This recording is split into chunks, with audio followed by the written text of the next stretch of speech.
It's springtime, but since those spring football practices just wrapped up, we're talking college football on Incompetent Sports Talk.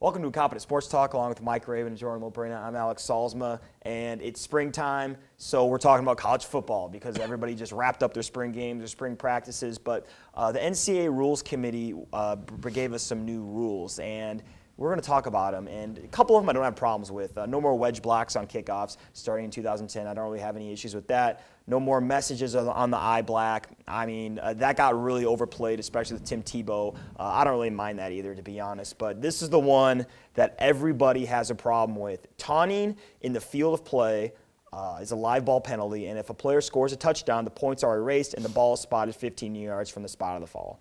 Now, this is what I have a problem with. I don't like taunting. But the problem is I fear that there's not going to be consistent calls when you go from crew to crew on this. And it's going to decide a game sometime, I think. This is really going to impact a game, and then it's going to be really controversial. And do you really want an entire game decided on an emotional reaction by like a 19 or 20-year-old? I mean, just put yourself in the situation. I mean, I just don't like these penalties that over-enforce emotional plays. To me, it's almost like giving somebody a speeding ticket and then taking away their car because they're speeding. I think it's too harsh of a punishment for what the crime actually is. And I'm interested to see what you guys think. Michael, start with you. What do you think of this new rule? Well, fortunately, if you get to the end zone and you score and then you taunt, they won't take the touchdown away, which is what originally when I read the information, I was concerned that would be a problem, but then I was informed that if the taunting occurs before you get to the end zone, then they'll spot the ball 15 yards back from where the taunting took place. So I can respect that and understand it. I'm in agreement with you. I'm concerned that it could change the outcome of a game. Do I think this will be an issue in 95, 99% of these games? I don't think it'll be a big deal. The wedge block issue, I'm fine with that rule. I think it's a good rule. Those blocks are a little dangerous. And one thing I like the way they approached this situation was it's being implemented in 2011. They're giving everyone a year's notice. They're not just throwing it in there next year and then having it really be impactful right away. They're saying, hey, we're going to give coaches, players, staffs time to say, hey, these are the new rules. We've got to work around these. We've got to change attitudes and change the way we handle kickoffs. So all in all, I think the rules are fine. I'm okay with them. But I really I hope that what you talked about with regard to taunting rules changing the outcome of a game, I hope that doesn't occur. I think that, the other rules, not that big of a deal. The eye black, I don't think they really needed to make a rule against that, to be honest.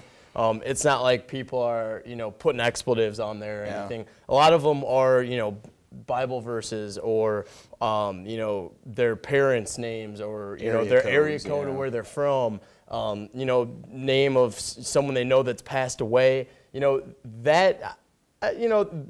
never really been a disrespectful eye black message from what I can remember. So I don't think they really even needed to get into that, but for some reason they did. The taunting one, I'm not a big fan of taunting either. If someone wants to make themselves look like an idiot, throw the flag, give them the 15 yards, let the coach scream in their face when they get to the sidelines, because even the sexiest, flashiest programs, you see that coach going nuts on his player for taunting and costing the team 15 yards. Let that play out. Don't take the points off the board. If someone's going to make them put themselves in a Leon Lett situation in the Super Bowl and let a Don Beebe come up and smack the ball out of their hands before they get in the end zone, that's their problem. Let them make that mistake. Absolutely, 15 yards for taunting should still be enforced, but don't take the points off the board. That is just, it's absurd, and I just don't understand. I'm with you guys. What is taunting? When are they going to constitute it? When Arkansas State had that pick six against Ricky earlier this year, the guy took the flip into the end zone right around the goal line. So are we going to slow this game down by going to video review to see if the person dove to do a backflip into the end zone at the goal line, broke the plane 2 yards before. I mean, you know, it's going to slow the game down if they're going to have to do stuff like that. And I just think that, I don't know, kind of an unnecessary rule. They could have kept it at 15 yards. And, you know, you mentioned if, you know, they're having a year to get acclimated to these rules.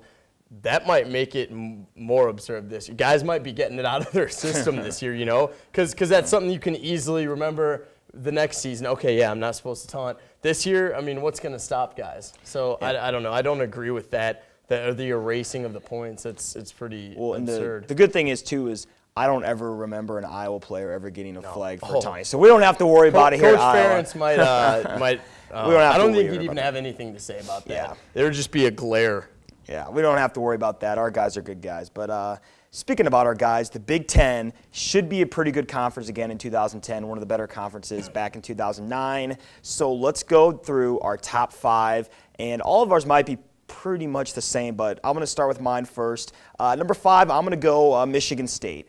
And Michigan State, I thought was one of the more disappointing teams back in last year, just because in some games they played their guts out and they played tough and they showed like they were a pretty good team. And then other games, like the Minnesota game, for instance, they came out completely flat and lost the game. I think Kirk Cousins had an all right year last year. He showed some flashes, but I think he'll have a good year this year and lead this team to a decent season. Number 4, I'm going to go Penn State. They lose 6 starters on defense. They lose 2 of their star linebackers, but Joe Paterno has found ways the last couple of years to win games. So I think I'll put them 4th. Wisconsin, I'm going to put number 3. I think Tolzien made a lot of progress toward the end of the year last year. Clay's going to be back. The only starter on offense that's not going to be back is Garrett Graham, who was a pretty good tight end. I think maybe a danger spot for them is they got to go to Michigan State, they got to go to Iowa, they got to go to Michigan, and then they play Ohio State at Camp Randall. So that's a pretty tough stretch of games. But I think Wisconsin, though, they're going to be one of the better teams in the Big Ten, coming off a big bowl win versus Miami. 2nd, I'm going to go Ohio State. Why? They got to go to Wisconsin, they got to go to Iowa. I think they're going to lose one of those games, but most people are going to have this team as a top 5 team, maybe a top 3 team, because they returned 9 starters on offense, 7 starters on defense. They're coming off a really impressive win versus Oregon in the Rose Bowl, where Terrell Pryor showed us why he got all that hype when he was coming in. Number 1, I'm going to go Iowa. Why? That defensive line is going to be one of the best in college football. Ricky Stanzi is 18-4 as a starter over the last 2 seasons. The draft did hurt Iowa a little bit, but I think we're going to bounce back. You look at our home schedule. We play all our tough games at home: Ohio State, Wisconsin, Penn State, Michigan State. I like Iowa. I like Kirk Ferentz to keep this train going. What are your guys' takes on the Big Ten?